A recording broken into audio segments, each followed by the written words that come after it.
Hoje a gente vai trazer detalhes sobre a corrida eleitoral e como ela tem se acirrado em alguns cenários. O Lavareda já está aqui na tela comigo. Lavareda, queria um overview primeiro ali, um primeiro olhar teu.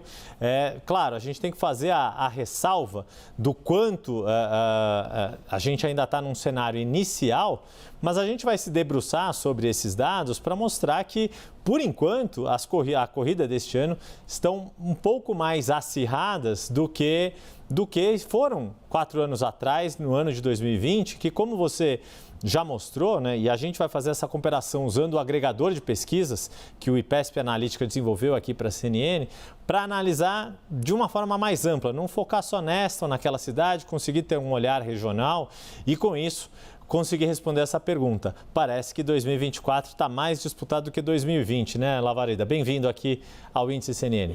Prazer estar conversando de novo com você e com os espectadores da CNN, Yuri. É o que parece, você lembrou, nós estamos ainda bastante distantes da eleição, mas é o que parece, pelo menos levando em conta o índice CNN nesse momento, a eleição desse ano vai ser mais competitiva, não é? A disputa, digamos, vai ser mais acirrada, né? Entre primeiro, segundo colocados, segundo, terceiro colocados, em relação à disputa de 2020. Nós vamos ver esses dados e vamos ver também, eu já faço um spoiler, de que apenas no Nordeste, no momento, é que parece que nós temos uma, não podemos dizer tendência, mas um retrato diferente daquele que se deu em 2020. Bom, nada melhor então do que já trazer para a tela o nosso mapa para dar essa primeira olhada geral na média de todas as 26 capitais. E por aí a gente já percebe uma distância, né, arredondando ali de 4 pontos percentuais menor do que foi em 2020, isso sempre tratando da média.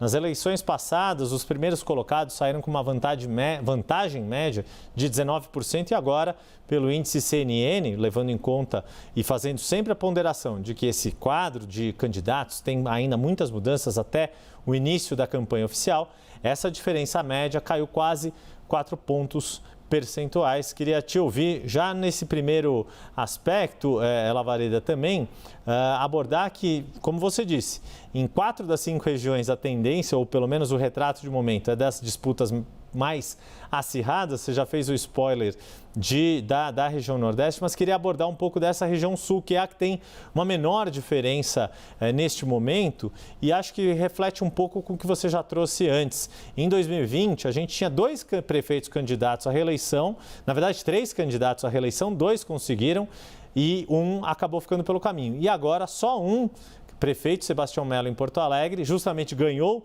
do então prefeito Nelson Marquesan, que vai disputar um novo mandato, está liderando, seguido pela deputada Maria do Rosário, dentro daquela linha do favoritismo que os prefeitos costumam ter, que você já trouxe para a gente, Lavareda.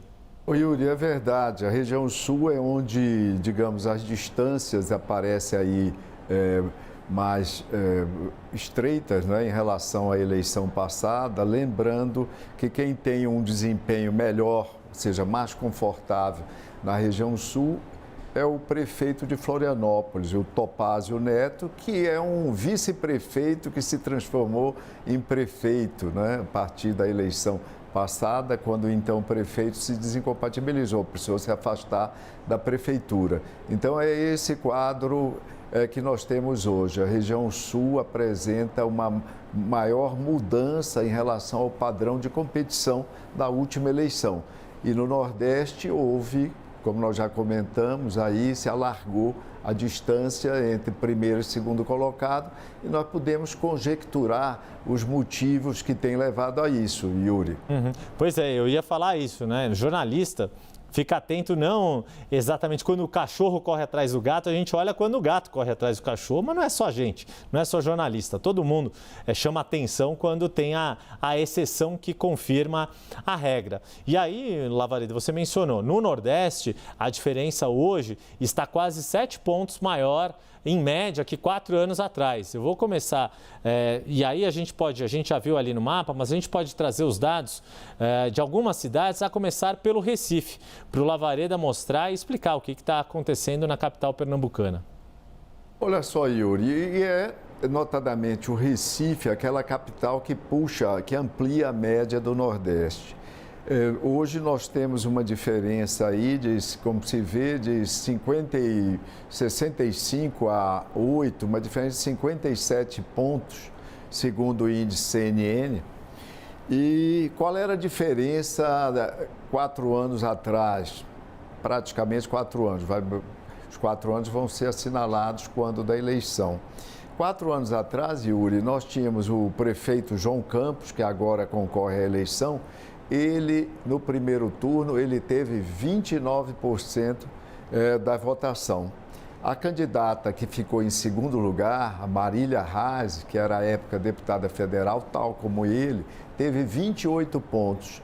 E o terceiro colocado era então o deputado federal, que você mencionou a respeito de outra matéria ainda há pouco, era o Mendonça Filho, deputado, que teve 25 pontos. Então, veja só, 29, 28, 25.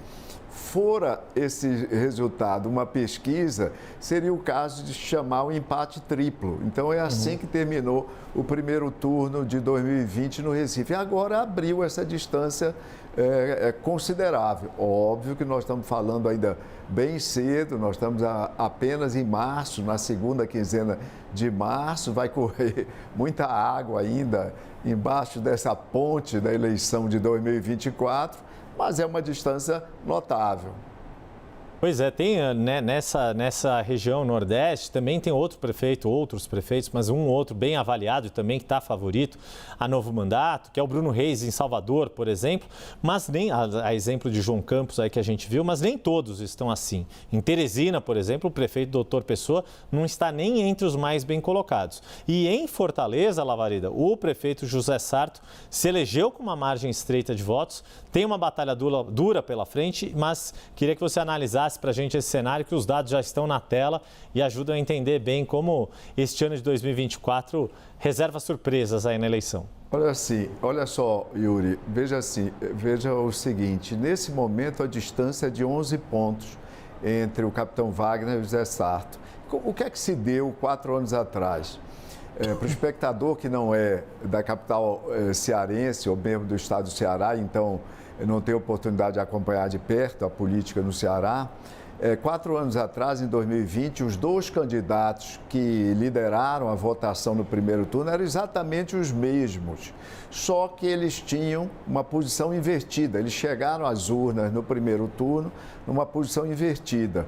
O Zé Sarto, que se elegeu prefeito depois no segundo turno, teve no primeiro turno, que é o turno que nós estamos considerando no índice CNN, teve 36 pontos percentuais. E o Wagner chegou perto, com 33. Então, a distância foi de 3 pontos registrada nas urnas. Essa distância abre, nesse momento, para 11 pontos. Essa é uma das eleições, uma das campanhas, Yuri, em que eu acho que vai haver bastante alteração no índice CNN. Essa distância de Fortaleza, muito provavelmente, ela deve se estreitar ao longo do tempo. Até porque a gente tem ali um candidato representando o bolsonarismo raiz, com o deputado André Fernandes, o PT com Evandro Leitão, que acabou de mudar para o PT, partido do ex-governador ministro Camilo Santana, do atual governador Emmanuel de Freitas, ou seja, tem bastante água para rolar de fato pela capital cearense. Mas por fim, Lavareda, queria voltar os nossos olhos aqui para onde estamos, São Paulo, que aqui a pré-campanha só tem pré no nome, porque a gente tem visto um volume grande de pesquisas na rua e é uma das disputas mais acirradas dos últimos anos. O índice CNN já mais do que atualizado e já cheio de pontinhos ali para a gente analisar a trajetória. Lavareda. Veja só, nós temos no quadro de São Paulo, do índice CNN, a rigor um empate. Esse 31-30 é um empate, até porque nós sabemos que pesquisa é recente, como a pesquisa do Instituto Paraná, divulgada ontem, mostra, inclusive, já uma ultrapassagem do prefeito Ricardo Nunes. Vamos aguardar, mas o índice leva em conta todo um conjunto de pesquisas, então vamos aguardar as próximas medições. Mas essa distância de 1 ponto, como é que nós podemos comparar com 2020? O que é que ocorreu 4 anos atrás? A eleição no primeiro turno de São Paulo, o ex-prefeito falecido Bruno Covas foi vitorioso, ele era candidato à reeleição com 28 pontos. 28 pontos. O Guilherme Boulos, que agora é novamente candidato a deputado federal pelo PSOL, PT, pela Aliança de Esquerda, teve 17 pontos. Então, era uma diferença de 11 pontos. O terceiro colocado, que era o ex-governador Márcio França, tinha 12%. Registrou nas urnas no primeiro turno 12%. E eu estou falando aqui, Yuri, de números arredondados. Então, era uma distância de 12 pontos, foi uma distância de fato de 12 pontos nas urnas no primeiro ponto, que já agora, essa altura da campanha, alguns meses da eleição, ela se estreita para um ponto e ajuda a pensar essa questão do estreitamento das diferenças no Sudeste. Um suposto, Yuri, sempre que é comum as análises fazerem, é de que talvez essa diferença Nordeste, Sul, etc., e outras regiões, tivesse a ver com o fato de um maior número de prefeitos candidatos, de incumbentes, dada a vantagem dos incumbentes, que então teriam uma vida mais confortável, uma situação mais tranquila nas eleições. Mas todas as regiões agora apresentam basicamente um grande número de incumbentes candidatos. No norte do país são 5 incumbentes candidatos em 7, no Nordeste são 7 em 9, no Centro-Oeste 2 em 3, no Sul 2 em 3 prefeitos e no Sudeste os 4 prefeitos são todos eles candidatos à reeleição, Yuri.